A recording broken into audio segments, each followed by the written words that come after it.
Hi friends, ನಮಸ್ಕಾರ. ರುಚಿಕರವಾದ ಬೋಟಿ ಗೊಜ್ಜನ್ನ ಮಾಡೋದು ಹೇಗೆ ಅಂತ ನೋಡೋಣ. ಮೊದಲಿಗೆ 1/4 kg ಈರುಳ್ಳಿನ ಕಟ್ ಮಾಡಿ ಇಟ್ಕೊಂಡಿದ್ದೀನಿ. 1 ಹಿಡಿಯಷ್ಟು ಬೆಳ್ಳುಳ್ಳಿ, ಅರ್ಧ ಹಿಡಿಯಷ್ಟು ಶುಂಠಿ, 2 ಸ್ಪೂನಷ್ಟು ಮೆಣಸು ಹಾಕೊಂಡಿದ್ದೀನಿ. 1 ಸ್ಪೂನಷ್ಟು ಚಕ್ಕೆ ಲವಂಗದ ಪುಡಿ ಇಟ್ಕೊಂಡಿದ್ದೀನಿ. ನಂತರ ಇದ್ರ ಜೊತೆಗೇ ಅರಿಶಿಣದ ಪುಡಿ 1 ಸ್ಪೂನಷ್ಟು ಇಟ್ಕೊಂಡಿದ್ದೀನಿ. ಇದರ ಜೊತೆಗೇ 1 ಹಿಡಿಯಷ್ಟು ಕೊತ್ತಂಬರಿ ಸೊಪ್ಪನ್ನು ಹಾಕ್ಕೊಂಡಿದ್ದೀನಿ. ಇದಿಷ್ಟನ್ನು ರುಬ್ಕೊಂಡು ಬರೋಣ. ನೆಕ್ಸ್ಟ್ ಇನ್ನೊಂದು ಮಸಾಲೆ ರುಬ್ಕೋಬೇಕು. 1 ಹೋಳಷ್ಟು ಕಾಯಿನ ತುರಿದು ಇಟ್ಕೊಂಡಿದ್ದೀನಿ. 1 ಹಿಡಿ ಹುರುಗಡ್ಲೆ ಇಟ್ಕೊಂಡಿದ್ದೀನಿ. 4 ರಿಂದ 5 ಆಪಲ್ ಟೊಮೆಟೊ ಇಟ್ಕೊಂಡಿದ್ದೀನಿ.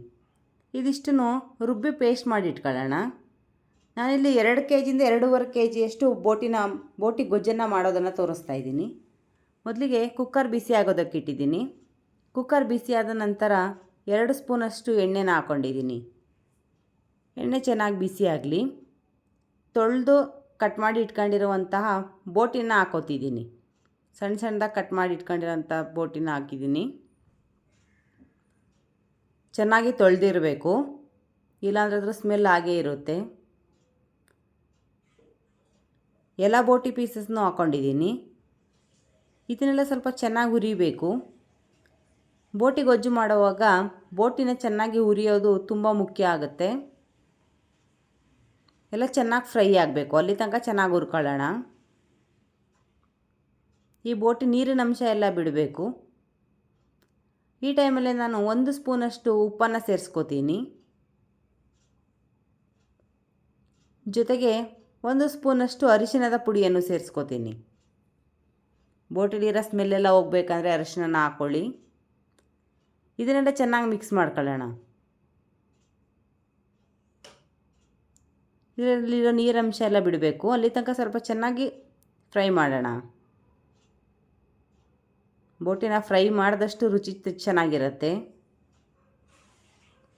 ಎಲ್ಲ ನೀರೆಲ್ಲ ಬಿಟ್ಟಿದೆ. ನಂತರ ರಾತ್ರಿನೇ ನೆನೆಸಿ ಇಟ್ಟಿದ್ದಂಥ 1/4 kgಯಷ್ಟು ಬಟಾಣಿನ ಹಾಕ್ಕೊಂಡಿದ್ದೀನಿ. ನೀರನ್ನು ಬಸ್ತು ಹಾಕ್ಕೊಂಡಿದ್ದೀನಿ. ಇದನ್ನೆಲ್ಲ ಒಂದು ಸಲ ಚೆನ್ನಾಗಿ ಮಿಕ್ಸ್ ಮಾಡ್ಕೊಳ್ಳೋಣ.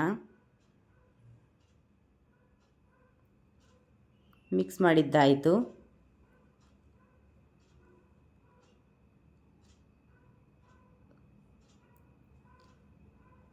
ಬಟಾಣಿನ ಈ ಟೈಮಲ್ಲಿ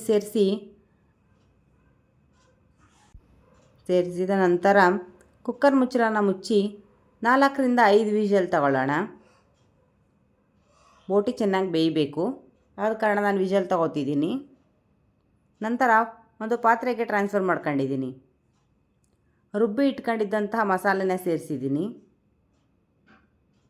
ಮಸಾಲೆ ಎಲ್ಲ ಚೆನ್ನಾಗಿ ಫ್ರೈ ಆಗಬೇಕು, ಹಸಿ ವಾಸನೆ ಎಲ್ಲ ಹೋಗಬೇಕು. ನಂತರ ಅರ್ಧ kgಯಷ್ಟು ಸುವರ್ಣ ಗೆಡ್ಡೆನ ಸಣ್ಣದಾಗಿ ಕಟ್ ಮಾಡಿ ಇಟ್ಕೊಂಡಿದ್ದೀನಿ. ಅದನ್ನು ಹಾಕ್ಕೊಂಡಿದ್ದೀನಿ.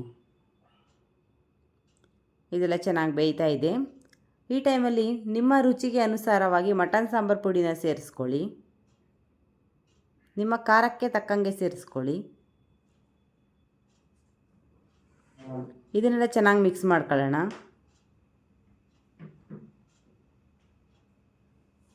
ಸಾಂಬಾರು ಪುಡಿ ಹಸಿ ಸ್ಮೆಲ್ಲೆಲ್ಲ ಹೋಗಬೇಕು, ಅಲ್ಲಿ ತನಕ ಸ್ವಲ್ಪ ಚೆನ್ನಾಗಿ ಫ್ರೈ ಮಾಡಬೇಕು.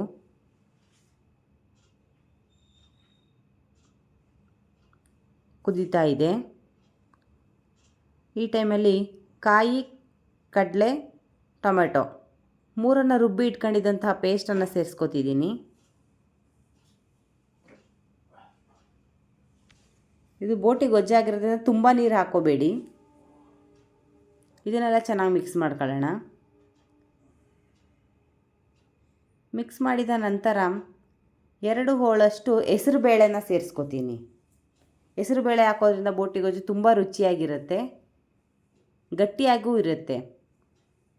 ಆದ ಕಾರಣ ನಾನಿಲ್ಲಿ 2 ಹೋಳಷ್ಟು ಹಾಕಿ ಚೆನ್ನಾಗಿ ಮಿಕ್ಸ್ ಮಾಡ್ಕೋತೀನಿ. ನಂತರ ನಿಮ್ಮ ರುಚಿಗೆ ತಕ್ಕಂಗೆ ನೋಡಿ ಉಪ್ಪನ್ನು ಸೇರಿಸ್ಕೊಳ್ಳಿ.